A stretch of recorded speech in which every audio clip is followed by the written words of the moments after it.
Hello దోస్తుల్, welcome to my channel. ఒక్కసారి try చేసి చూద్దాం. అందరు ఎలా ఉన్నారండి? బాగున్నారా? నేను కూడా చాలా బాగున్నానండి. అయితే ఇవాళ రెసిపీలోకి వెళ్ళిపోదాము. ఇవాళ అయితే నేను మీకు ఆలు ఎగ్ కర్రీని ఎలా తయారు చేసుకోవాలో చూపించబోతున్నాను. చాలా బాగుంటుందండి. ఆలుతో ఎగ్ కాంబినేషన్ అనేది సూపర్ అనమాట. మంచి టేస్టీగా ఉంటుంది కర్రీ అయితే. చూస్తేనే తెలుస్తుంది కదండి. చాలా చాలా బాగుంటుంది. ప్లెయిన్ రైస్తో అలాగే చపాతీతో కూడా అద్భుతంగా ఉంటుంది. Jeera rice, bagara rice, vegetable rice, ఇలా ఏ రైస్లోకైనా కూడా చాలా బాగుంటుంది. అయితే కావలసిన పదార్థాలు ఏంటి, తయారీ విధానం ఏంటో చూసేద్దాము. చూడండి, ఇక్కడైతే నేను ఒక పావు కేజీ వరకు ఆలుగడ్డలు తీసుకున్నాను. వీటిని 2 విజిల్స్ వచ్చేంత వరకు ఉడికించానండి. ఇవి మరీ పెద్దగా లేవు, అలానే మరీ చిన్నగా బేబీ పొటాటోస్ లాగా కూడా లేవన్నమాట. మీడియం సైజులో ఉన్నాయి. వీటిని ఉడికించుకొని పొట్టు తీసుకొని కొంచెం పెద్దగా ఉన్నవైతే ఇలా మధ్యలో కట్ చేసుకున్నాను. చిన్నగా ఉన్నవి అలానే వేసేస్తున్నాను. మరి ఎక్కువగా ఉడికించొద్దండి. హై ఫ్లేమ్లో పెట్టి 2 విజిల్స్ వచ్చేంత వరకు ఉడికించుకోవాలి. అలాగే 2 టమాటాలు, కొంచెం కొత్తిమీర, 4 పచ్చిమిరపకాయలు, ఒక 2 ఉల్లిపాయలు, ఇవన్నీ కూడా కట్ చేసుకొని రెడీగా పెట్టుకోవాలి. ఇప్పుడు ఈ టమాటా అయితే మనము మెత్తగా ప్యూరీ లాగా పట్టుకోవాలండి. అలాగే ఇక్కడ నేను 4 ఎగ్స్ అయితే తీసుకున్నాను. ఈ ఎగ్స్కి నేను చూపిస్తున్నట్టుగా ఇలా కాట్లు పెట్టుకోండి గుండ్రగా. ఇలా పెట్టుకున్నారంటే ఎగ్ లోపలికి ఆ గ్రేవీ, ఉప్పు, కారం అంతా కూడా వెళ్ళి ఎగ్స్ అనేవి టేస్టీగా ఉంటాయి. చూడండి, ఇలా 4 ఎగ్స్కి ఇలా కాట్లు పెట్టేసుకుంటున్నాను.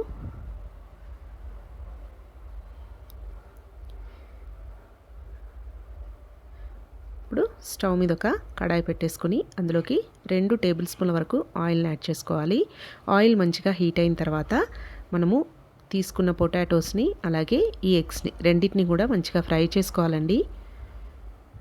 చూడండి, ఇలా 2-3 టేబుల్ స్పూన్ల ఆయిల్ వేసుకొని మనం తీసుకున్న ఆలుగడ్డలన్నీ అందులో వేసేసుకొని స్టవ్ని హై ఫ్లేమ్లోనే పెట్టుకొని ఈ ఆలు మీది లేయర్ అంతా కూడా క్రిస్పీగా వచ్చేంత వరకు కూడా ఫ్రై చేసుకోవాలండి. ఇందులోకే 1 టీ స్పూన్ వరకు సాల్ట్, అలాగే పసుపు కూడా వేసుకోవాలి. 1/2 టీ స్పూన్ పసుపును కూడా యాడ్ చేసుకొని ఇంకా స్టవ్ని హై ఫ్లేమ్లోనే పెట్టుకొని ఇలా మంచిగా కలుపుకుంటూ ఇలా కొంచెం ఫ్రై అయిన తర్వాత ఇందులోకే 1 టీ స్పూన్ వరకు కారం కూడా యాడ్ చేసుకోవాలి. కారం ముందుగానే వేసామంటే అది మాడిపోతుంది కదండి. అందుకనే ఇలా లాస్ట్లో కారం కూడా యాడ్ చేసుకొని ఇంకా స్టవ్ని హై ఫ్లేమ్లోనే ఉంచుకొని చూడండి, ఇలా క్రిస్పీగా అవ్వాలన్నమాట. మీది లేయర్ అంతా కూడా క్రిస్పీగా అయితే మనకు ఆలు టేస్టీగా వస్తుంది. అలాగే అవన్నీ కూడా తీసేసుకున్న తర్వాత అందులోకి మనం తీసుకున్న ఎగ్స్ని కూడా వేసుకొని ఇందులో కూడా కొంచెం ఉప్పు, కారం వేసుకొని వీటిని కూడా ఇలా పైన లేయర్ అంతా క్రిస్పీగా అయ్యేంత వరకు కలుపుకుంటూ ఫ్రై చేసుకోవాలి. తర్వాత వీటన్నిటిని కూడా ఒక ప్లేట్లోకి తీసుకొని అదే కడాయిలోకి ఇంకొక టేబుల్ స్పూన్ వరకు ఆయిల్ని యాడ్ చేసుకొని అందులోకి పోపు దినుసులు వేసుకోవాలి. ఆవాలు, జీలకర్ర వేసుకొని అవి కొంచెం చిటపట అన్న తర్వాత పచ్చిమిర్చి అలాగే ఉల్లిపాయలు, మనం కట్ చేసుకున్న పచ్చిమిర్చి, ఉల్లిపాయలు కూడా వేసుకొని స్టవ్ని మీడియం ఫ్లేమ్లో పెట్టుకొని ఇలా బాగా కలుపుకుంటూ ఫ్రై చేసుకోవాలి. అయితే ఈ ఉల్లిపాయలు తొందరగా మగ్గాలంటే సాల్ట్ యాడ్ చేసుకోవాలండి. ఇక్కడైతే నేను ఒక 1/2 టీ స్పూన్ వరకు సాల్ట్ వేసుకొని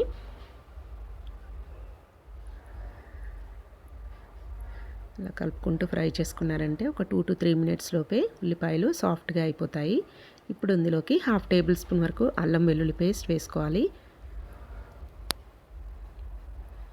అలాగే ఒక 1/2 టీ స్పూన్ పసుపును కూడా యాడ్ చేసుకొని ఇదంతా కూడా కలుపుకుంటూ బాగా ఫ్రై చేసుకున్న తర్వాత టమాటాలు మనం ఇలా ప్యూరీ పట్టుకున్నాం కదా, ఈ ప్యూరీని అంతా కూడా ఇందులోకే వేసుకోవాలి. వేసుకొని టమాటా ప్యూరీ అంతా పచ్చివాసన పోయే వరకు స్టవ్ని మీడియం ఫ్లేమ్లో పెట్టుకొని మంచిగా కలుపుకుంటూ ఫ్రై చేసుకున్న తర్వాత ఇప్పుడు ఇందులోకి మసాలా పొళ్ళన్నీ యాడ్ చేసుకోవాలి. ఇక్కడైతే నేను 2 టీ స్పూన్స్ వరకు కారం, అలాగే మళ్ళీ ఒక 1/2 టీ స్పూన్ వరకు సాల్ట్, అలాగే 1 టీ స్పూన్ ధనియాల పొడి, అలాగే 1/2 టీ స్పూన్ వరకు గరం మసాలా పొడి కూడా యాడ్ చేసుకోవాలి. ఇలా అన్ని పొళ్ళు వేసుకొని ఒక స్టవ్ని మీడియం ఫ్లేమ్లో పెట్టుకొని ఒక్కసారి ఇదంతా బాగా కలిపేసుకొని మూత పెట్టి ఒక 5 మినిట్స్ పాటు ఉడికించుకోవాలి. చూడండి, 5 మినిట్స్ పాటు మూత పెట్టేసి మగ్గించామంటే ఈ టమాటా ప్యూరీ అనేది మనకు మంచిగా మగ్గిపోతుంది. ఇలా ఆయిల్ అంతా కూడా పైకి తేలుతూ ఉంటుంది. ఈ స్టేజ్లో మళ్ళీ ఒకసారి మూత తీసి అంతా బాగా కలుపుకొని ఇప్పుడు ఇందులోకి వాటర్ని యాడ్ చేసుకోవాలి. ఇక్కడైతే నేను 1 గ్లాస్ వరకు వాటర్ని యాడ్ చేసుకోవాలండి. యాడ్ చేసుకొని స్టవ్ని హై ఫ్లేమ్లోనే పెట్టుకొని ఈ వాటర్ని అంతా కూడా మంచిగా బాయిల్ అవ్వనివ్వాలి. మీరు తీసుకునే ఆలువలు ఎన్ని ఉన్నాయో ఆలుగడ్డలు వాటి కన్సిస్టెన్సీకి సరిపడినన్ని వాటర్ని యాడ్ చేసుకోండి. ఇలా వాటర్ మంచిగా బాయిల్ అవుతున్నప్పుడు మనం ఫ్రై చేసుకున్న ఆలు అలాగే ఎగ్స్ ఈ రెండు కూడా ఇందులోకే వేసుకొని ఇదంతా బాగా కలిపేసుకొని స్టవ్ని హై ఫ్లేమ్లోనే పెట్టుకొని ఒక 3 మినిట్స్ పాటు ఉడికించాలి.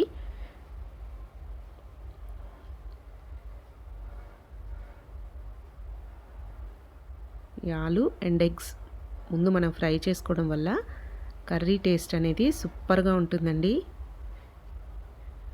తింటూ ఉంటే మనకు ఆ క్రిస్పీనెస్ అనేది తెలుస్తుంది. అలాగే టేస్ట్ కూడా అద్భుతంగా ఉంటుంది. ఇందులోకి కొంచెం కొత్తిమీరను కూడా యాడ్ చేసుకొని ఇంకా స్టవ్ని హై ఫ్లేమ్లోనే ఉంచుకొని ఒక 3 మినిట్స్ పాటు ఉడికించాలి. తర్వాత మూత పెట్టేసుకొని ఒక 5 మినిట్స్ పాటు మగ్గించారంటే మనకు ఆల్మోస్ట్ కర్రీ రెడీ అయిపోతుంది. చూడండి, ఇంకా మూత పెట్టేసుకొని ఒక 5 మినిట్స్ పాటు ఉడికించేసుకోవాలి. 5 మినిట్స్ తర్వాత మూత తీసుకొని ఒకసారి ఇదంతా బాగా కలుపుకొని ఉప్పు కారం ఒకసారి చెక్ చేసుకోవాలండి.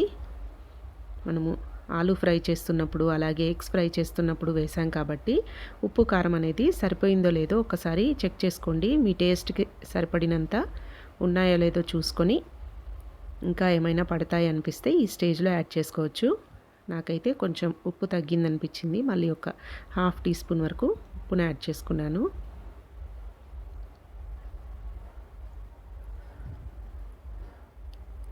ఇలా చెక్ చేసుకొని మీ టేస్ట్కి సరిపడినంత యాడ్ చేసుకొని ఇక చివరిగా కొత్తిమీర చల్లుకున్నారంటే